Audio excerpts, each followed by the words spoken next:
The Neo80 Cu is a testament to Neo's ability to continually refine and almost perfect each iteration of their keyboards. It is so much better than the OG Neo80 in every way, and I can't believe it because I really love that keyboard. But let's get into why. First, let's start with the looks, and the looks are fantastic. It is hanging on to that classic Neo minimal elegant look. In fact, it just really looks like a bigger Neo 65 or Neo 60 Cu. It has the exact same language, except the curves are a little more elegant and pronounced here. That separation between the bottom and top assembly is beautiful. That bottom weight looks good. It's not super fancy or anything, but it's not trying to be. And this top badge it's okay. I don't love it, but I don't hate it. I know that the community is a bit divided over it. I'm impartial either way. I think it just comes down to you. The finish is also incredible. The Neo80 I think had the best finish prior, but now this is the new best finish. It is smooth, it is silky, and it is perfect. It looks that good. Also, this thing is heavy. I mean, dude, it's like 4.5 to 5 kilos depending how you build it. Honestly, that's a little too heavy for me, but I think there's gonna be quite a few people that are gonna love that. So hey, go for it. Next, let's talk about the typing feel, and there's quite a bit of a range here. It depends on how you build it, right? I have the aluminum plate and the PEI plate, and obviously the PEI plate is a lot softer, but depending on the mounting style that you choose, top mount, gasket silicone, or pour-on foam silicone gasket. Wait, what? Pour-on foam gasket.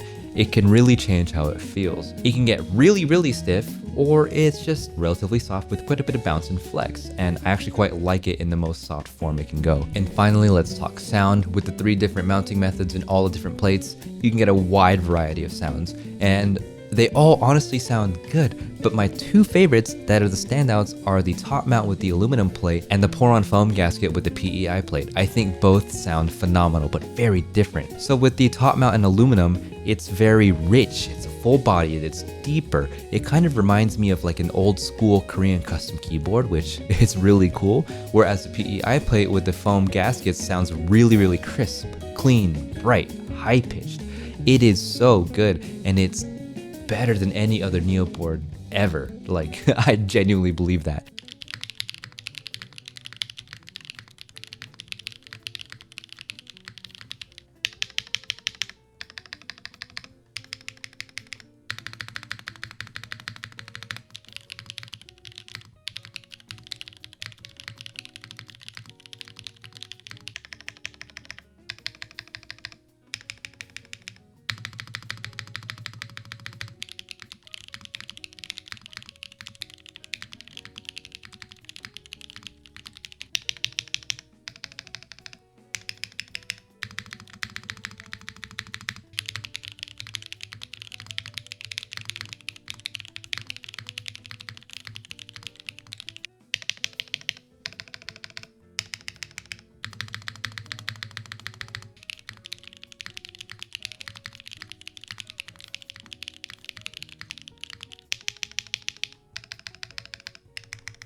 I will say there are 2 very specific caveats to this board that I think they should address, but honestly, they're pretty nitpicky.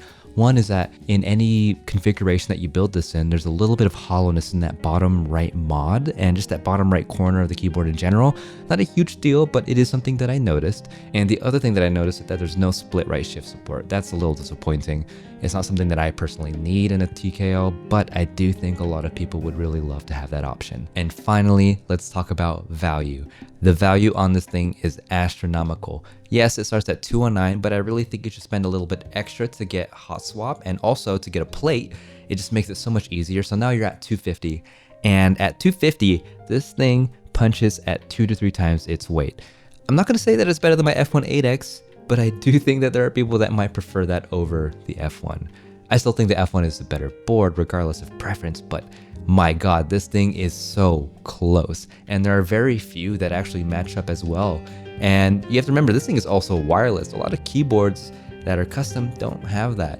Granted, this is Neo and they have all the manufacturing on their side, but that being said, this thing is pretty feature rich when you think about it. So if this board appeals to you aesthetically, acoustically, and just from a feature standpoint, I'm gonna say go for it. Get it now as long as you can afford it, because it is ridiculous value. I think you're gonna be incredibly happy with it, and it is the first board where I say run to get it. I highly, highly, highly recommend this keyboard. And Neo, you truly knocked it out of the ballpark with this one. This thing is insane and I'm in love with it. And actually, I've been using it for the past several days. It's just that good, and I think I'm gonna continue using it for quite a while. So yeah, thank you guys so much for watching. I really appreciate it. I hope you have a great day, and I hope to see you next time. Peace.